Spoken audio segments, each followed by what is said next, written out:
प्रधानमंत्री नरेंद्र मोदी सही समय पर सही तरीके से सही अंदाज में जवाब देते हैं। मुंबई के दौरे पर पहुंचे प्रधानमंत्री नरेंद्र मोदी ने नवी मुंबई इंटरनेशनल एयरपोर्ट का उद्घाटन के बाद ऑपरेशन सिंदूर के सीज फायर पर हमलावर कांग्रेस पर करारा हमला बोला है। पीएम मोदी ने कहा कि मुंबई भारत की आर्थिक राजधानी के साथ साथ भारत के सबसे वाइब्रेंट शहरों में से एक है, इसलिए 2008 में आतंकियों ने मुंबई शहर को बड़े हमले के लिए चुना।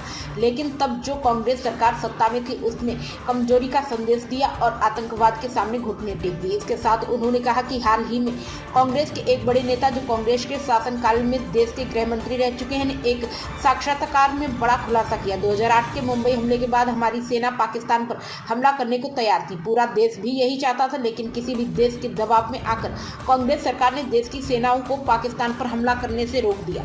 कांग्रेस को बताना होगा कि वह कौन था जिसने विदेशी दबाव में फैसला लिया और मुंबई व देश की भावना से खिलवाड़ किया। पहलगाम आतंकी हमले का जवाब भारत ने ऑपरेशन सिंदूर के जरिए लिया था, लेकिन अचानक सीज फायर होने और अमेरिकी राष्ट्रपति डोनाल्ड ट्रंप द्वारा इसका ऐलान करने पर कांग्रेस ने केंद्र सरकार को घेर लिया था। बीजेपी के कड़े सवाल पूछे थे।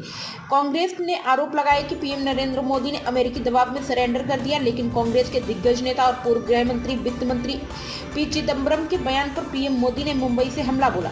पीएम मोदी ने कहा कि कांग्रेस को बताना होगा कि वह कौन था। पीएम मोदी ने आगे कहा कि हमारे देश के और देशवासियों के लिए सुरक्षा से बढ़कर कुछ भी नहीं है। आज का भारत दमदार जवाब देता है, घर में घुसकर मारता है। यह ऑपरेशन सिंदूर के दौरान दुनिया ने देखा है। राजनीतिक हलकों में इस कांग्रेस के साथ अमेरिका पर भी हमले के तौर पर देखा जा रहा है। भारत और अमेरिका के बीच इन दिनों रिश्ते ठीक नहीं है। डोनाल्ड ट्रंप प्रशासन ने भारत पर 50% टैरिफ लगाया है। यह पहला मौका है जब सीज फायर के मुद्दे पर पीछे गई बीजेपी अब कांग्रेस से जमकर सवाल पूछेगी। कांग्रेस अपने नेता के खुलासे के बाद हमले के बाद कैसे बचाव करेगी।